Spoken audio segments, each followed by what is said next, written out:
आप देख रहे हैं डार्क फाइल्स। तो चलिए बढ़ते हैं आज की इस कहानी की ओर।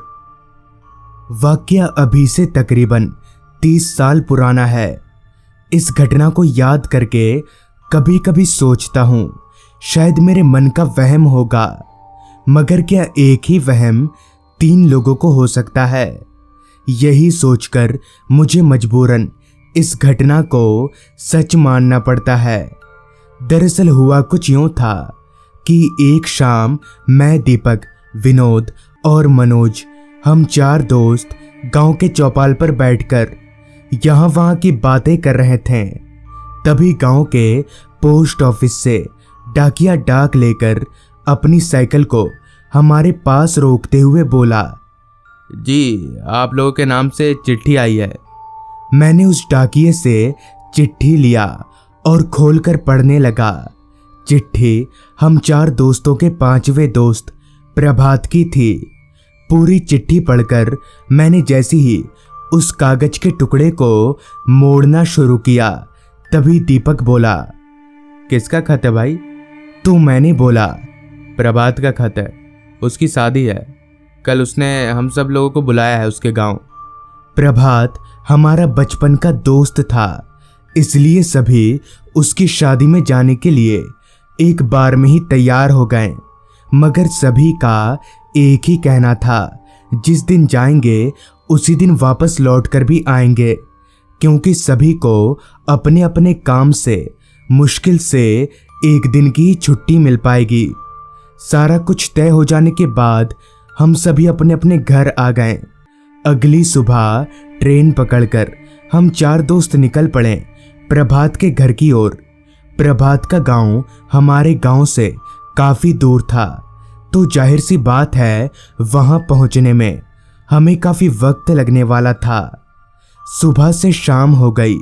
शाम के तकरीबन 5 बजे हम चारों ट्रेन से उतरे और रिक्शा करके प्रभात के घर की ओर चलते बने। गांव के कच्चे रास्ते पर साइकिल रिक्शा सरसराती हुई आगे बढ़े जा रही थी। शायद कुछ देर पहले ही बारिश हुई थी, इसलिए रास्ता एकदम गीला था। कुछ देर तक रिक्शा चलने के बाद हम लोग प्रभात के घर पहुंचे। शादी में शरीक होने के लिए प्रभात के काफी सारे रिश्तेदार पहले से ही वहां मौजूद थे। हम चारों प्रभात से मिले। उससे मिलकर काफी खुशी हुई। ऐसे ही टाइम पास करते करते शाम कब रात में तब्दील हो गई पता ही नहीं चला। और साथ ही थोड़ी देर पहले तक जिस आसमान में तारे टिमटिमा रहे थे, उस पर कब काले बादलों ने अपना डाका डाल लिया ये भी पता नहीं चला। खैर, रात का खाना पीना करने के बाद अभी हम निकलने की तैयारी कर ही रहे थे, तभी प्रभात बोला, अभी कहाँ जा रहे हो तुम लोग? देखो बारिश आने वाली है, आज रात भर रुक जाओ, कल सुबह चले जाना। इस पर मैं बोला, नहीं भाई, सब अपना अपना काम छोड़कर आए हैं, कल सबको काम पर पहुंचना ही पड़ेगा, हम फिर कभी आएंगे ना। पहले तो प्रभात हमें किसी भी कीमत पर जाने नहीं दे रहा था, मगर बड़ी मुश्किल से उसे समझाकर हम लोग वहां से निकल ही गए। मौसम तो सच में बहुत बिगड़ा हुआ था, मगर हम चारों इसकी परवाह किए बगैर चलते रहे। वहां से हमारे गांव जाने वाली आखिरी ट्रेन रात 11 बजे थी। प्रभात ने हमें पहले ही बता दिया था कि इतनी रात गए स्टेशन जाने के लिए हमें कोई रिक्शा नहीं मिलेगी।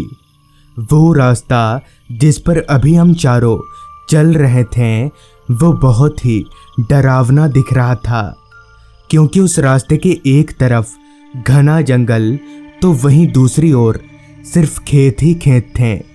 दूर दूर तक कोई घर नहीं था। अभी हम लोग चल ही रहे थे कि तभी मनोज बोला, यार तुम लोग आगे बढ़ो, मैं जरा हल्का होकर आता हूँ। ये बोलकर मनोज रास्ते के किनारे जंगलों के अंदर चला गया और हम 3 लोग आगे बढ़ने लगे। अभी हम आगे बढ़ ही रहे थे कि तभी अचानक ही बहुत तेज बारिश आ गई। बारिश से बचने के लिए हम तीनों पास ही में एक पेड़ के नीचे खड़े हो गए। बारिश की आवाज़ से थोड़ी देर पहले तक माहौल में जो खामोशी थी वो टूटकर चकनाचूर हो गई। मनोज को जंगल में गए हुए अब काफ़ी वक्त हो चला था। अभी हम पेड़ के नीचे खड़े होकर बारिश के थमने का इंतज़ार कर ही रहे थे कि तभी मुझे किसी की दबी हुई सी चीख सुनाई पड़ी। चीख सुनकर मैंने अपने दोस्तों से पूछा, यार तुम लोगों ने कोई आवाज़ सुनी क्या? इस पर सभी ने अपना सिर ना में हिलाया। मुझे भी लगा शायद मेरे कान बजे होंगे।